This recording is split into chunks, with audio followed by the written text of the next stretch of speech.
Sigrid Bazán. Ella es candidata al Parlamento en la lista de Lima con el número 6 por Juntos por el Perú. Sigrid, ¿cómo está? Bienvenida. A los tres y a todos los que nos escuchan. Bueno, Sigrid, ¿cuáles son los principales planteamientos que lleva usted al Congreso, si es que obviamente el electorado la honra con su voto? Veo que, por ejemplo, plantea usted fortalecer el sistema de salud nacional, entre otros. ¿Bajo qué estrategia quiere aplicar justamente este fortalecimiento?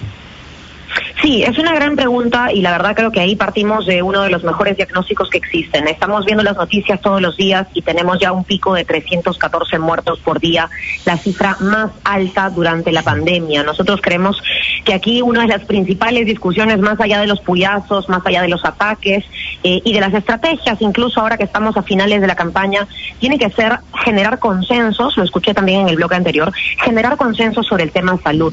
No pueden haber diferencias, por ejemplo, sobre la propuesta de Juntos por el Perú de declarar el subsistema de salud público en emergencia. Esta tiene que ser una estrategia sectorial, que se fortalezca la atención primaria de salud, priorizar el tema de la vacunación, para añadir además otro dato a nuestro diagnóstico. No sé si ustedes han visto, hoy día Diario La República ha publicado en su portada que la curva de decesos en los médicos ha bajado. ¿Por qué? Gracias a la vacuna. Entonces, toda la información positiva sobre el proceso de educación y de vacunación y además todo lo que tiene que ver con las gestiones para que la vacuna llegue de diferentes laboratorios, si tiene que ser así, pues debe apuntalarse, ¿no? Y en segundo lugar, y yo creo que esto también tiene que verse de alguna manera proyectado en el tiempo, Juntos por el Perú es el único partido que está planteando un programa de tratamiento de secuelas. Porque si bien estamos enfrentando los fallecidos y los nuevos contagios y las nuevas cepas, eventualmente quienes ya se han ido contagiando sufren de otro tipo de malestares, fibrosis pulmonar, dolores de cabeza, y esto va a tener que ser también monitoreado en los próximos meses, por qué no decirte en los próximos años. Nosotros tenemos ahí de alguna manera un plan de gobierno muy integral, porque no podemos hacer seguimiento a las secuelas del COVID en quienes fueron pacientes si no tenemos, por ejemplo, internet, si no tenemos, por ejemplo, un sector salud eficiente, si no tenemos a la Contraloría revisando cada compra, cada adquisición en temas de... Pero tenemos, Sigrid, los recursos suficientes para este programa nacional, porque es cierto, es muy importante hacer un seguimiento de los casos no ya dados de alta, pero además tenemos un problema fundamental con el sistema de salud que está en colapso y no se pueden atender a personas que tienen otro tipo de enfermedades. Entonces, la falta de recursos, ¿no cree usted que es un problema para implementar un programa así? Esa es otra de las cosas que creo el plan de gobierno de Juntos por el Perú tiene, que no solamente está presentado en el Jurado Nacional de Elecciones como un plan sin calco ni copia, no es ningún plagio por si acaso, y además es coherente con el discurso que venimos dando los candidatos de nuestra agrupación, y es que queremos articular todas las propuestas que tenemos también a una reforma tributaria y, por supuesto, a una mejora económica de la gente. Creo que este es un punto en donde ya más bien no hay tanto consenso, porque escucho a otros candidatos decir que ofrecen chamba, que ofrecen empleo, que ofrecen tal y cual cosa, pero a ellos no se les cuestiona mucho de dónde van a ofrecer el empleo, con qué dinero se les va a pagar a esos trabajadores. Todo tiene que ver ahora con un incremento en la inversión en el gasto público, eso lo ha dicho el propio Fondo Monetario Internacional, y como Juntos por el Perú estamos también guiados por algunas de las recomendaciones del propio FMI. Por ejemplo, el FMI acaba de sugerir al gobierno peruano entregar un nuevo bono de 2.760 soles para reducir los índices de pobreza. Evidentemente hay que hacer un cálculo, el FMI lo ha facilitado, ha hecho un análisis sobre el actual bono de solo 600 soles, porque lamentablemente de 600 en 600 solo podría disminuirse los niveles de pobreza en 0.7.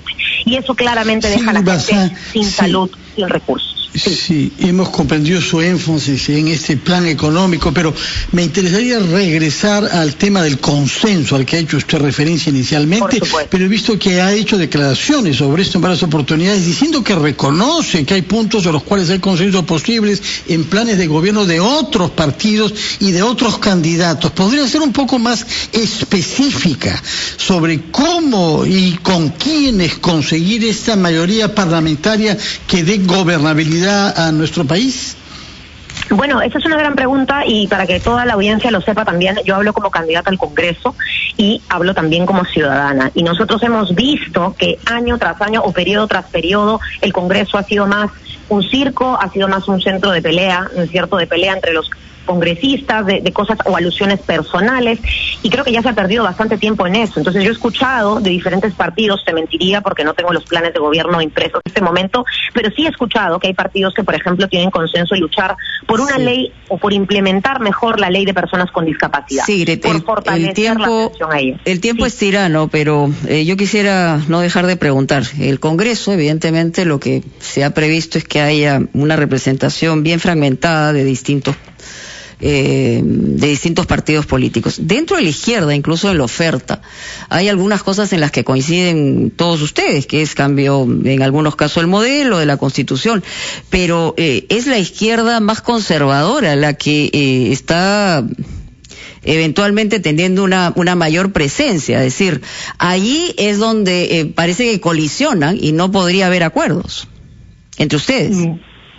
Bueno, sería más específico si me das algunos nombres, pero lo que yo te puedo decir es que ahora... Creo que todos sabemos los nombres, lo que pasa es que evidentemente por razones de ley no se pueden evidenciar encuestas, pero hay posiciones de izquierda en las que se coincide dentro del espectro, pero hay otras en las que se discrepa abiertamente y tiene que ver con el fondo de las cosas, ¿no?